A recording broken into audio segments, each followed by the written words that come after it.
अगर आपको शहर और पहाड़ में से चूज करने को कहा जाए तो आप क्या चूज करेंगे? पहाड़ या फिर शहर? शहर में एम्प्लॉयमेंट की ऑप्शन बहुत ज्यादा हैं, सुख सुविधाएं भी लगभग सारी हैं, लेकिन सुकून की जहां बात आती है तो सुकून दूर दूर तक नजर नहीं आता। शहर में चकाचौंध चाहे कितनी भी ज्यादा क्यों ना हो, लेकिन मजा तो अपने पहाड़ और अपने पहाड़ के रीति रिवाजों में ही है। अभी कुछ दिन पहले सभी लोगों ने दिवाली सेलिब्रेट की। किसी ने 31 तारीख को तो किसी ने 1 तारीख को। और दिवाली का जो पर्व है वो खत्म हो गया। लेकिन हमारे पहाड़ों में दिवाली के 11 दिन बाद फिर से दिवाली मनाने का प्रचलन है, जिसे इगास भी कहा जाता है, जिसे कंसी बगवाल यानी कि छोटी दिवाली भी कहा जाता है। आखिर ये इगास क्यों मनाई जाती है, इसके पीछे कई सारी कहानियां हैं।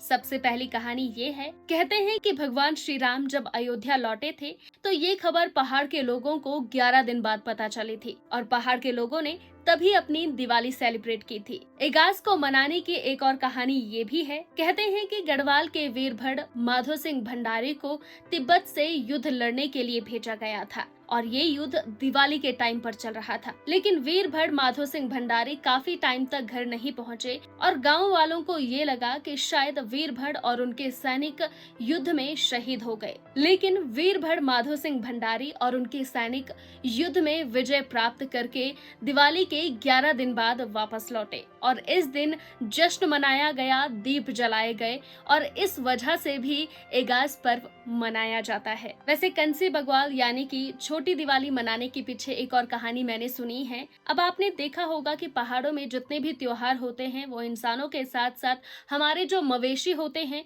उनके साथ भी सेलिब्रेट किया जाता है, उनको भी शामिल किया जाता है। और बग्वाल एक ऐसा त्योहार है जिसमें हमारे जो मवेशी होते हैं उनको पींडा खिलाया जाता है। और इसलिए कहा जाता है कि सालों पहले दिवाली के दिन जब मवेशियों को पींडा खिलाया जा रहा था तो उन मवेशियों में एक बैल शामिल नहीं था, वो जंगल में ही कहीं खो गया था। और जब 11 दिन बाद वो बैल वापस लौटा जंगल से तो उस बैल के लिए स्पेशली दिवाली मनाई गई, यानी कि बग्वाल मनाई गई। जहाँ शहरों में कुछ पकवान बनाकर, मिठाइयाँ घर में लाकर, कुछ दिए जलाकर, लड़ियां जलाकर दिवाली मनाई जाती है, वहीं हमारे पहाड़ों में दिवाली को सेलिब्रेट करने का एक अलग ही तरीका है। जी हाँ, हमारे पहाड़ों में बग्वाल यानी कि दिवाली पर खेले जाते हैं भैले, खींची जाती है रस्सी जिसे दैड़ा भी कहा जाता है, साथ ही लगते हैं मंडाण। और यही सारे रीति रिवाज, यही सारी चीजें हमारे पहाड़ को खास बनाती हैं। आपने इगास, कंसी बगवाल या फिर यूं कहें छोटी दिवाली पर कौन सी स्टोरी सुनी है? आप हमें कमेंट बॉक्स में जरूर बताएं।